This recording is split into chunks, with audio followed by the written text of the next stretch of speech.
Oh. What's up? What's up, Creative Mornings?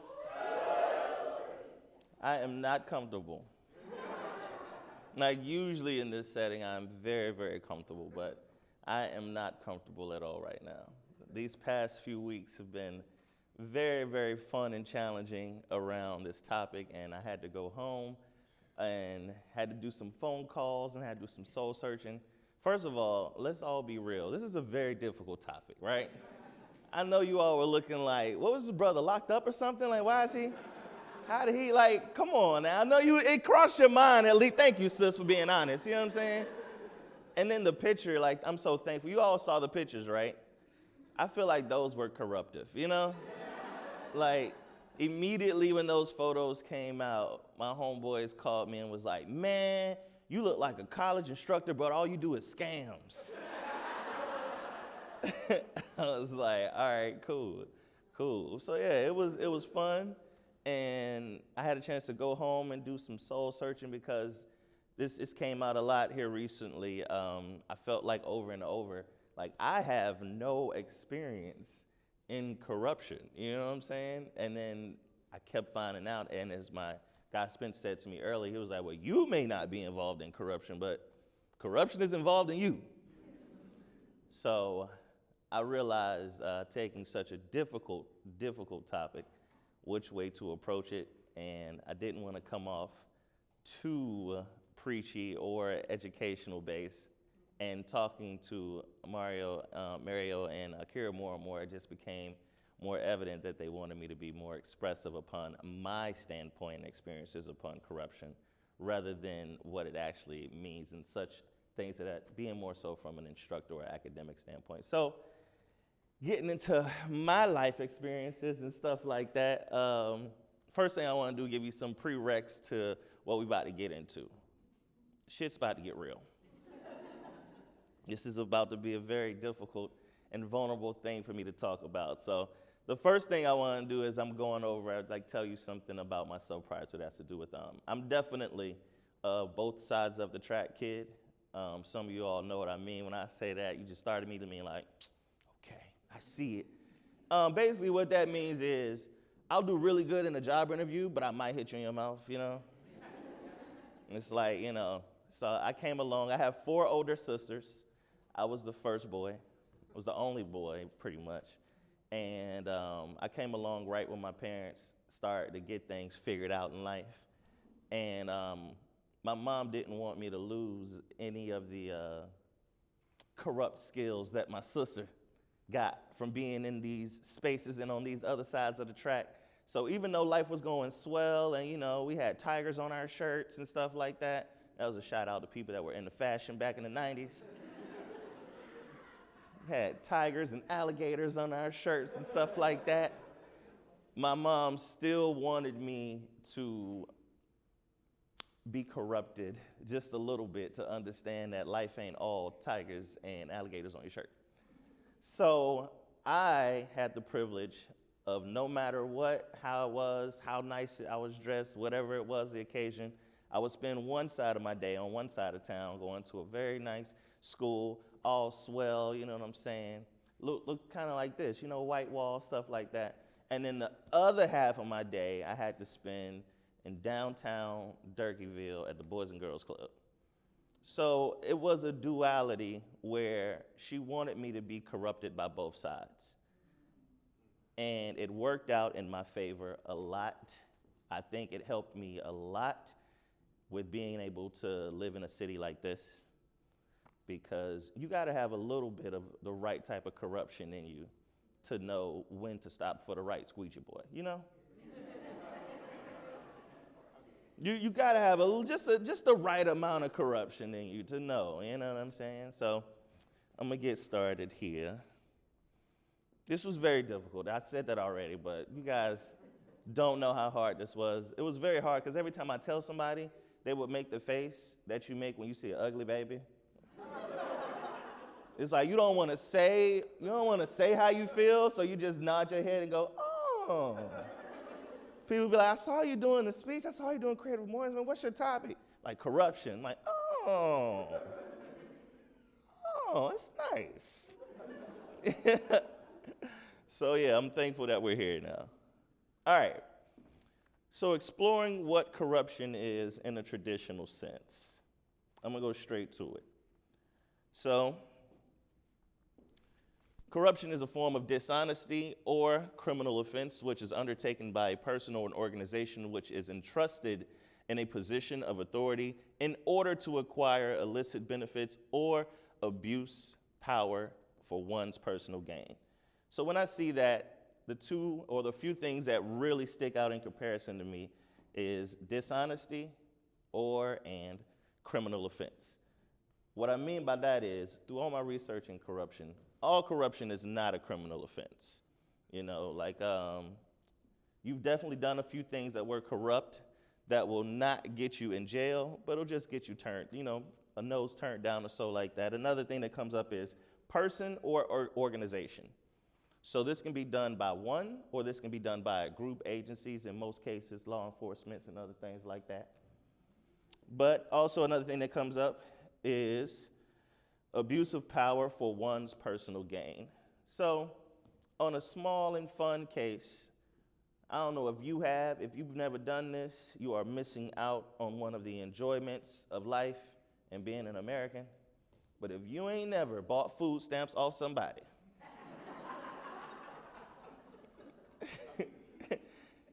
that is a form of corruption. But you have to experience life. I don't know, it's something about being able to get the double amount of groceries for half the price. It's something about it. It just makes life a little bit better. But when I think about corruption in the main sense, I don't necessarily, throughout my research definitely, I've always thought about corruption in the sense of law enforcement. But it's actually broken down in 3 different categories.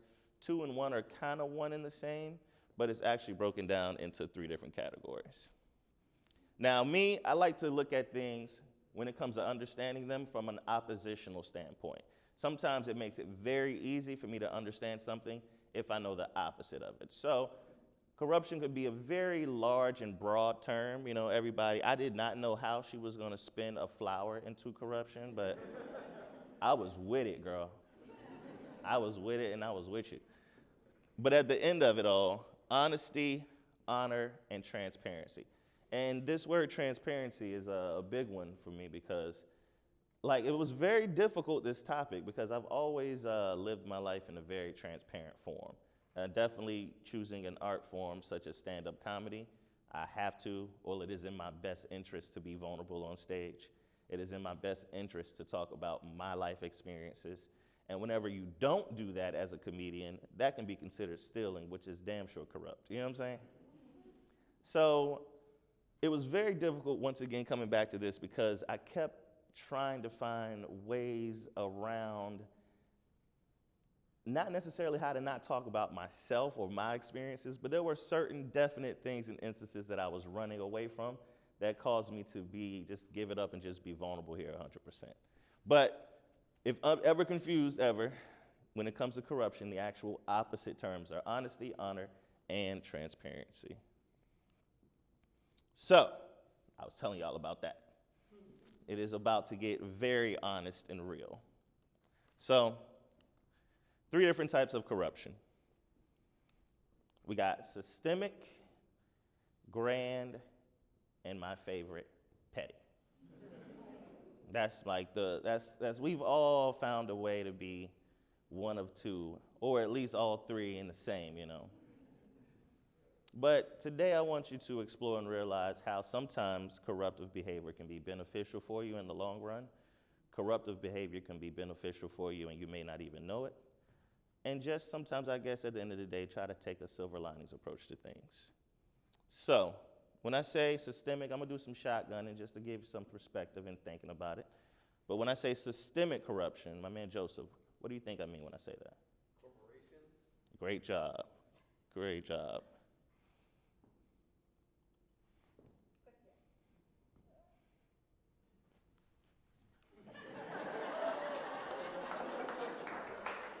There it goes.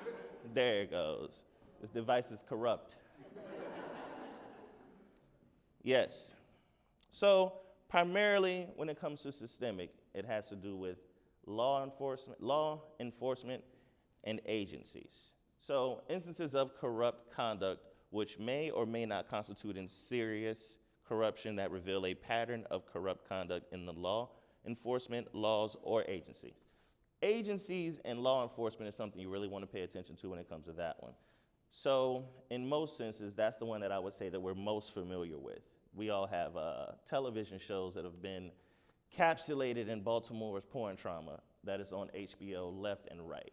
So usually when speaking, it was told to me a long time ago, people speak for one of two reasons: to inform or persuade. And I don't think I have any purpose to persuade you to be more corrupt. So I'll definitely take an opportunity to inform you upon my experiences within these different forms of corruption.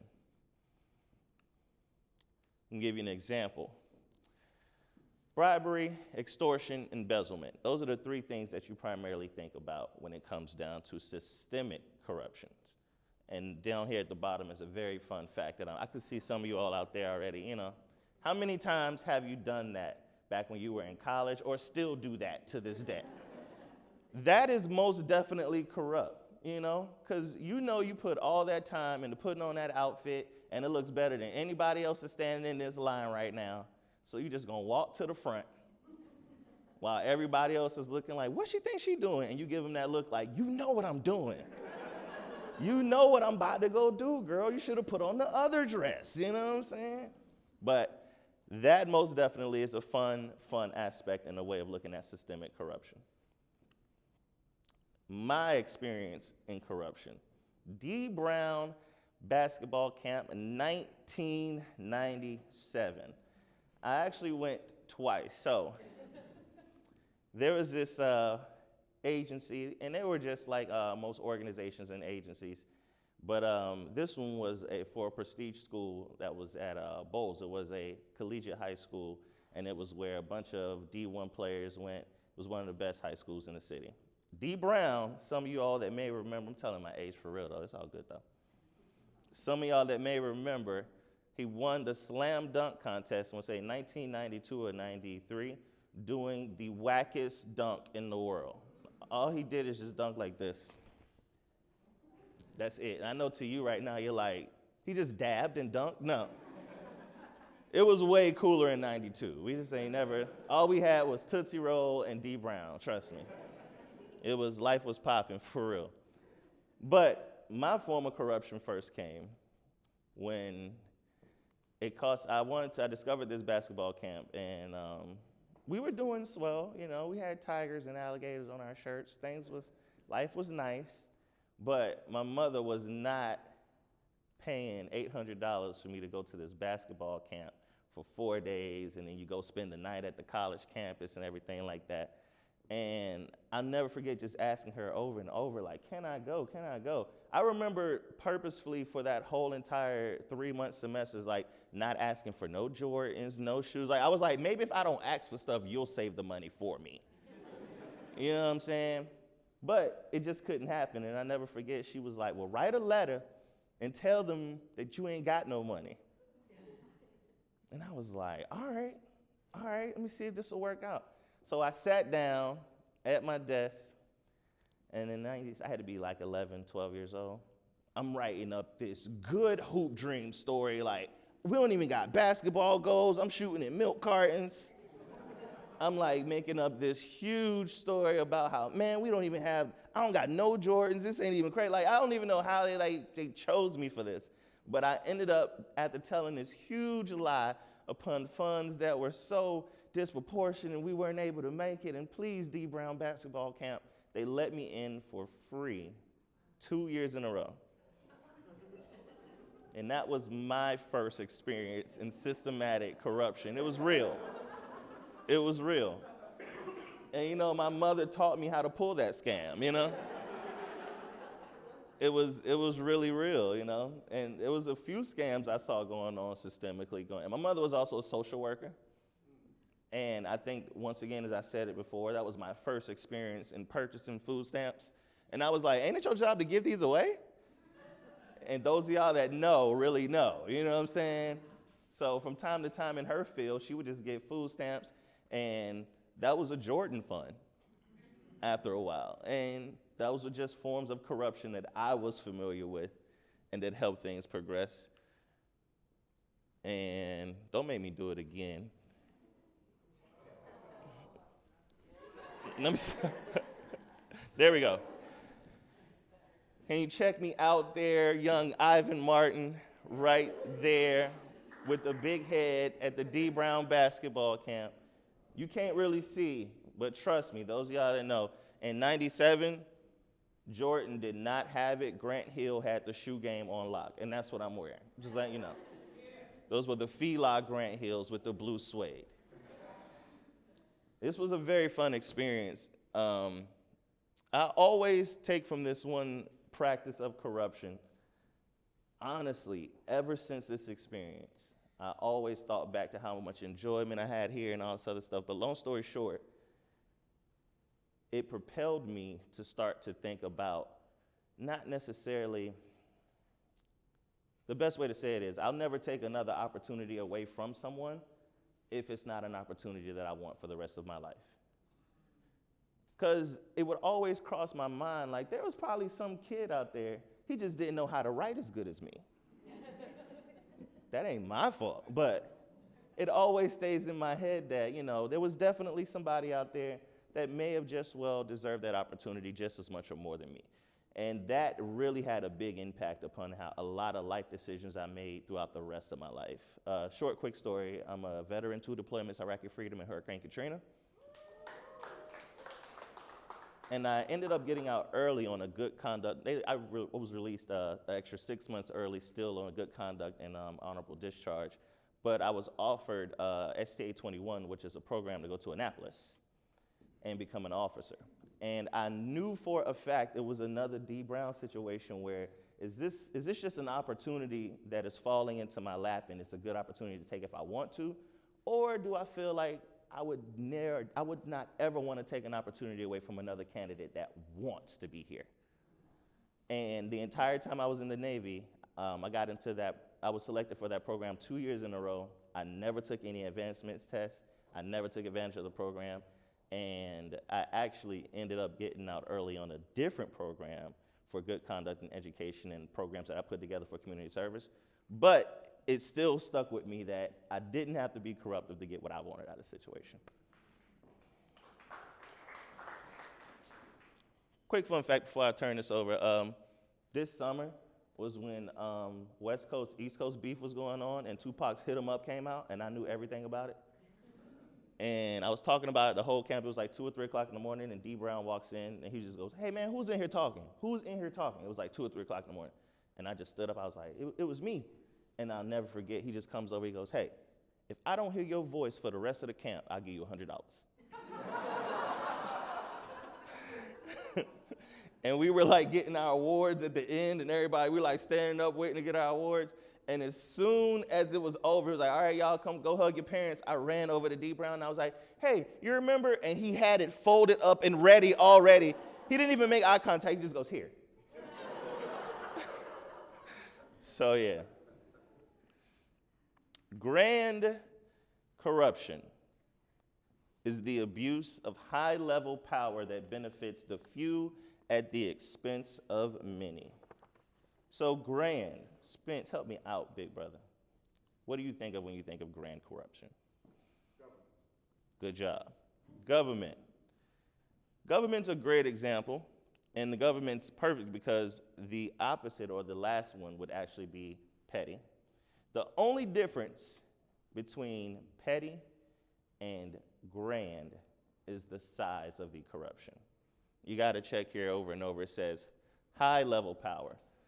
So sometimes it's totally contingent upon the size of the crime, and which is also based upon how long you've been doing it. Let's take something along the lines of like you and all your friends get together, and every Black History Month you go play Monopoly McDonald's. If you ever realize they drop Monopoly every Black History Month, anyway, I don't know why, but anyway. I've been working on a bit for that for years, but I don't know why. But every Black History Month, it just be like, "Don't you want to win a free burger?" I don't know why, but it's like, so Let's say you and all your friends get together and be like, hey, we're going to collect pieces together to win this Monopoly money and these burgers. That's a small, petty, low-level corruption. That's swell. You ain't got to tell nobody. Nobody really has to find out about that, unless nobody can keep their mouth shut. But for the most part, y'all will be good. But in Florida, there was an actual scam going on. I'm sure you may have had the opportunity to see it. It was on Netflix. And it basically discussed how 4 guys scammed the entire Monopoly game for a decade. And an old lady in Florida was winning every 2 weeks. Every 2 weeks. And the way they did it was they knew the guy that knew someone that was at the printing factory for the actual little stickers that you peel off the back of the fries and the burgers to play the Monopoly game. So they were purposely printing their own Monopoly pieces so they can be millionaires, and it happened for years. Check it out if you can. That was grand considering how long they did it. If they would have just did it once, maybe $1,000, 10,000, who knew? Maybe slap on the wrist, petty. But the fact that they were doing it for so long, over a long period of time, once they were caught, it was like considered grand. Let me give you a good example here. Grand. The health minister works other public officials and unscrupulous companies to systemically divert resources from the country's entire hospital system into their own pockets. So the 2 elements that primarily have to exist for grand is there has to be someone at power for something to gain, and it usually involves high-level power. If this would have been your doctor let me see here. If this would have been your doctor that you were just giving some funds to, just to move you up on an appointment list, petty. Totally swell. Might get in trouble, might get in a little bit of trouble, somebody might get sent to HR, something like that. But for the most part, nobody's going to be sitting in front of a judge. So, petty, my final favorite one. And before that, I wanted to give you an example on grand. I said before that I wanted to give you an example on grand. My experience within grand, having to deal with high level, Ed White High School, I had to go to this high school because they had a program where if you get a job, you can get out of school at 11 o'clock. And it was like one of the few schools on my side of town that had this specific program. And me at that point in time, I was like, I had already had a job. I was getting a check every 2 weeks since 8th grade. Like, I was like already there. So I knew that if I got into this program by 10th grade, my life would be set. I'll have a reason to be driving. Because, you know, in Florida, if you're 15 but you got a job, they like bend the rules for you. You can drive to work and you can drive to school. But if your job is at the mall, then, you know, it's nowhere else to go when you're 15. You know, it's just work and school. So, yeah. And I just had my life being set. It could not happen because of the district that I was in. So I'm sure everybody's very, very familiar with this one. I had to basically lie on them transcripts and be like, we live in a totally different neighborhood. And my mom saw this paperwork and information, and she helped me finagle the system. And I'm sure we've all had an opportunity. Now, in this case and situation, this was the opportunity that I did want for myself. And I was like, I can be a little corrupt for this one. In that sense of grand, that's still petty, that's still grand, but on a very, very low level. Let's talk about grand on a high level. You remember the actress that ended up getting caught in trouble because she got her daughter on that rowing team, and come to find out she never played that sport a day in her life, and it was and she ended up actually going to court in jail for that. That's grand. It actually is because of the amount of time and the high level that it occurred on. The only difference between grand and petty is the actual level of the crime and how long it's been committed. So moving on, petty. The corruption which are done on a small scale, or corruption which is done on a low level, also known as administrative corruption, which occurs when the public meets public officials. All right. Example, as I was just saying before, a doctor taking a bribe to move you up on a waiting list. Clearly corruption, but actually petty.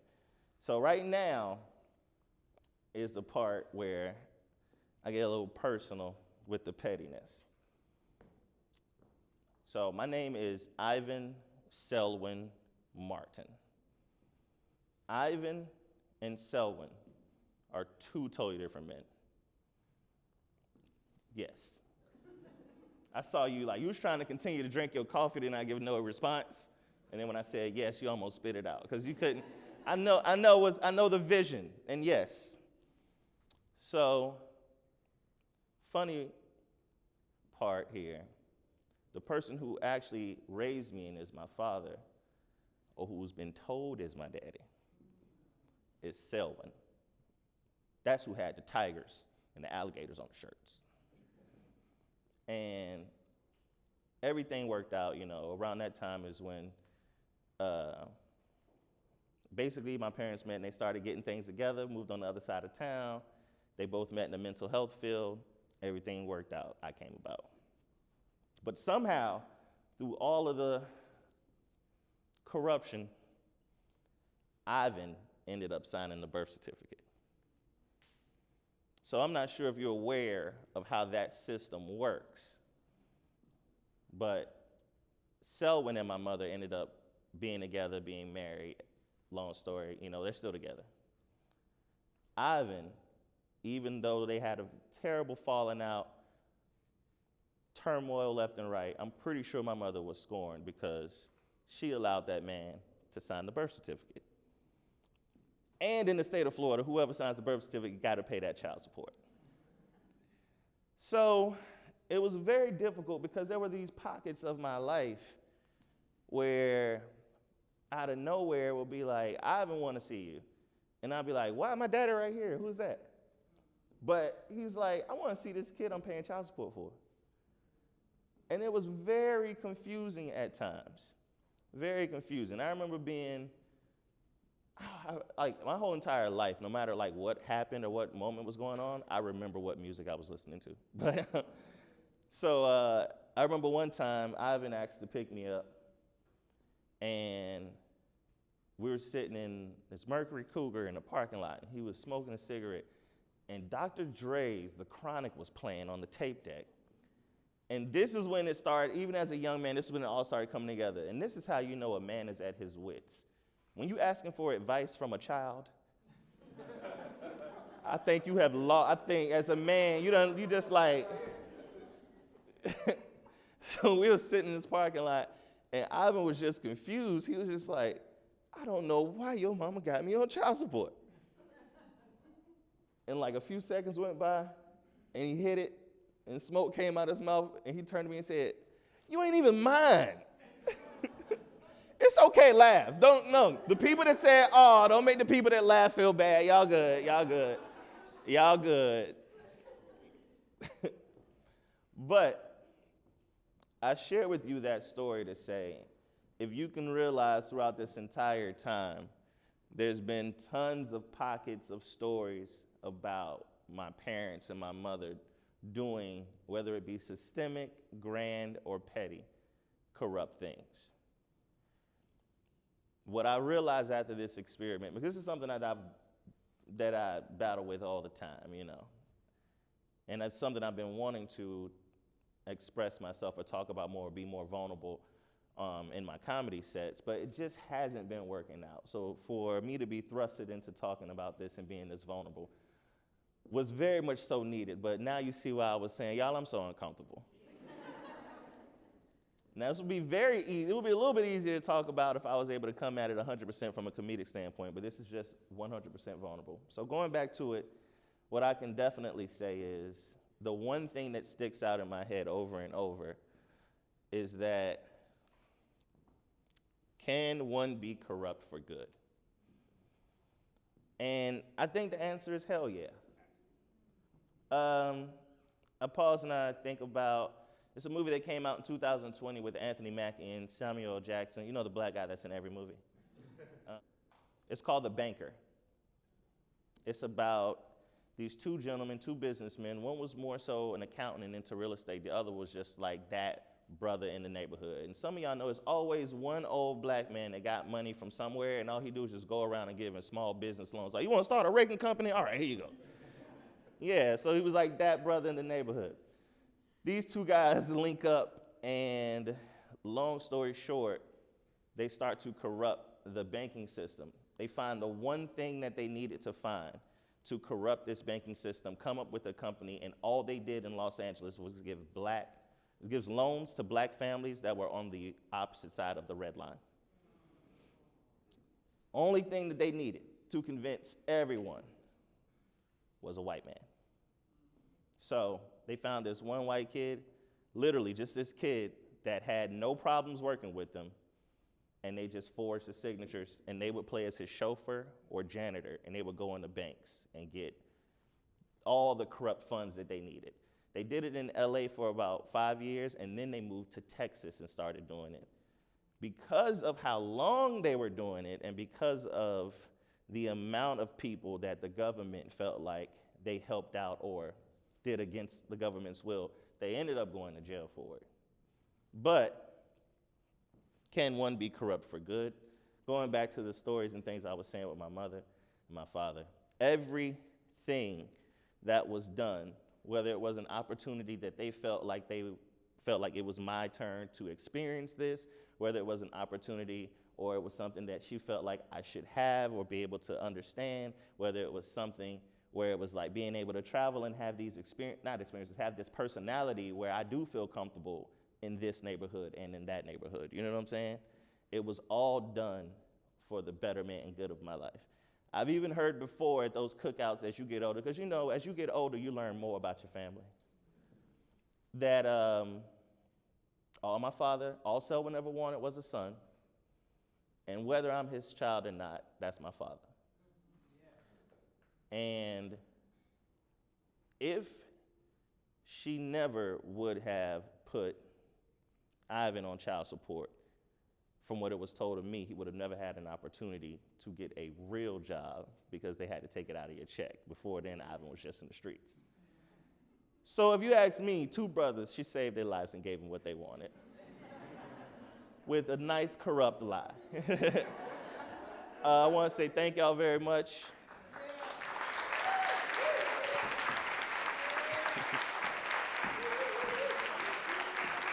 This was so. Thank you so much. Thank you. That's the corrupt photo. It looks like if you don't enroll in my class, I'm gonna steal money from your bank account. I know we're ending soon or coming up on time, so if you need to leave, you have permission to leave. But we are gonna do a little bit Q&A if we have some questions in the audience. But to start, I can just start just kind of more generally. I know you were talking about how difficult this theme was, and so we are grateful for you for doing it and going there with us. But how are you feeling now? Like I took an emotional enema. Sure.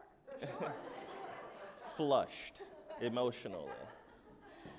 Do we have any questions from the audience today? Yeah. Mario, do you have the mic? Oh, yeah, my bad. Yeah.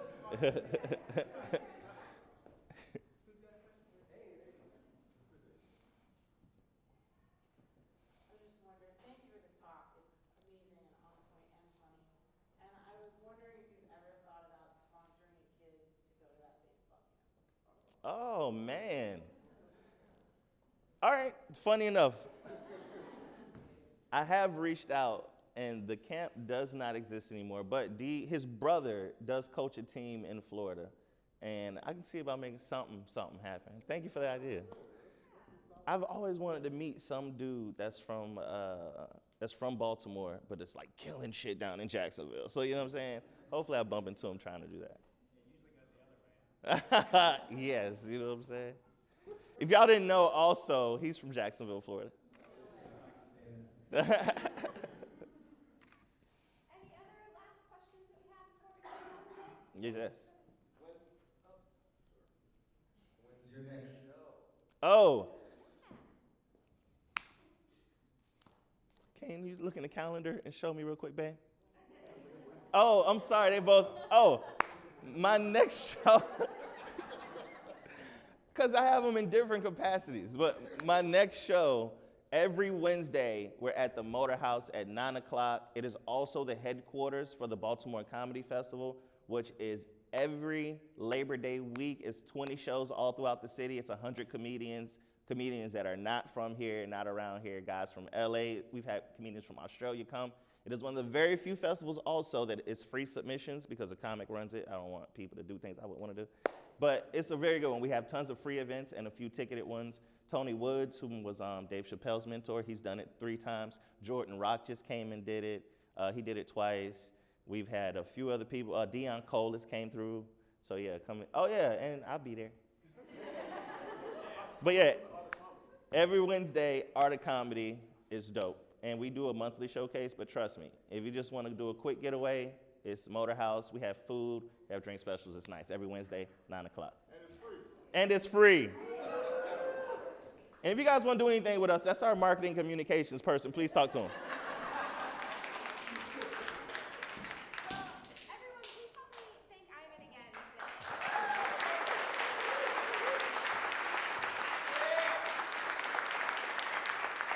today. It was fun to be able to do this. I leave again on Sunday. I perform on Norwegian Cruise Lines. So this was very fun to do right before I leave, being here for a couple of weeks, right before I have to head out for a couple of weeks and then come back and get in the festival season. But can I get a round of applause, y'all, real quick, because I just got engaged, and that's my girl, so. You gotta hold the ring up, baby. Costs a lot of money. I told a lot of jokes for that ring.